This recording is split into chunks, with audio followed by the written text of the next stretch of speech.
Murder in the morning from the Hidden Killers podcast. It was a horrific story, but thank God it ended well. Charlotte Sena abducted the other day, and amazingly, within 48 hours, was found and returned to her family. But what is behind the idiot who abducted her? The guy that looks like a child abductor from all accounts and pictures. You could just look at it and go, yep, I would not be surprised if he abducted a child. He's the kind of guy that you see at a convenience store and you grab, like if you've got a child with you, you grab their arm like, hold my hand, stay by me. Don't go over there. Don't go to the bath. Yep. Nope, stay right here. Yeah. He's that guy. New York law enforcement officials have finally identified and apprehended the man behind the harrowing kidnapping of the 9-year-old from Moreau Lake State Park. The young girl who had been missing since Saturday, September 30th, was found safe and in good health on October 2nd. The key to cracking the case was a single fingerprint on a ransom note. Charlotte was enjoying a day at the campsite, joyfully riding her bike when she disappeared. We're going to get into the note in just a moment. New York State Police, along with multiple other agencies, swiftly launched an extensive search. Given the grave nature of the circumstances surrounding the disappearance, the Aware Foundation took to Twitter, stating that Charlotte was taken under circumstances that led police to believe that they are in immediate danger of serious harm and or death. This prompted state police to issue an urgent Amber Alert in a desperate bid to locate the young girl. The search continued. A significant lead emerged on Monday, October 2nd. At 4:20 a.m., a car approached the Sena family home, which was under the watchful eye of the New York State Police.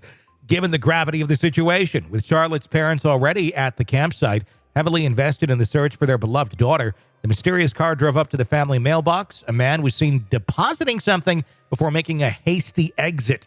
Upon inspection, state police found what turned out to be the ransom note. What could have been a dead end took a pivotal turn when investigators unearthed a crucial piece of evidence, a fingerprint on the ransom note. While the initial searches didn't provide a match, persistence led them to input the fingerprint into a comprehensive New York State database. Success came when the fingerprint was identified as that of 46-year-old Craig Ross. Ross had a previous run-in with the law due to a DWI in Saratoga back in 1999. With a viable lead in hand, officials then located Ross's residence. There they encountered his mother. Following information gleaned on site, attention was turned to a camper located behind the main house where Ross was believed to be staying. Using a tactical approach known as dynamic entry, officials stormed the mobile home. In a heart-stopping discovery, they found young Charlotte hidden in a cabinet. Simultaneously, Ross was taken into custody without incident. Ross was later presented to Milton Town Court. As of now, he faces serious charges, being held at Saratoga County Correctional Facility without bail. Primary charge is first-degree kidnapping. However, New York State Police have indicated that further charges are likely to follow. The culmination of the nerve-wracking episode was aptly summarized by Governor Kathy Hochul, who labeled Charlotte's rescue as a very good day. It's a good thing that some criminals are just stupid. I wonder if mom knew that her son was hiding a small child in the camper that he was living in behind her home. That's what I want to know too. But then again, he's 46 years old and living behind his mom's house. Chances are, in a camper. Yeah, she's just like, he just does whatever, I would have throws her hands up in the air and goes, whatever. If that was my child, and I mean, just judging by the looks of him, I'd be like, yeah, get off my property. It's like, I'm sorry, if you haven't figured this out yet by 46, you're really weird and you're creepy and you didn't absorb anything that I taught you. It's time to go. Yeah, it's time to go. But maybe mom's just as bad. I mean, these things don't usually happen in a vacuum. I'm not saying that mom's abducting children, but this guy did come out of someplace. So yeah, one can't imagine it was necessarily the most upstanding of parenting. I don't know. That's an assumption I'm making. I could be wrong. She could be Mary fucking Poppins, which might make you be a person like this.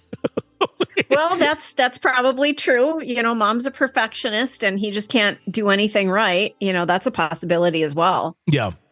I would think that may play a role in this. But there you go. Behind the house, ransom note, and somehow thinking this is all going to work out. I mean, just the utter stupidity in all this. I think sometimes we go into these cases going, oh, gosh, they must be really smart. They're doing something horrible that if you get caught for, you're going to go away for a long time. It doesn't necessarily equate intelligence by any stretch of the imagination. Want to listen ad-free? Want advanced access to all of our interviews before anyone else? Become a True Crime Today Premium Plus subscriber on Apple Podcasts. You get every episode commercial-free. So you can binge on True Crime until you can binge no more. Search True Crime Today Premium Plus on Apple Podcasts now, or go to our podcast page and sign up now. More of the Hidden Killers podcast next.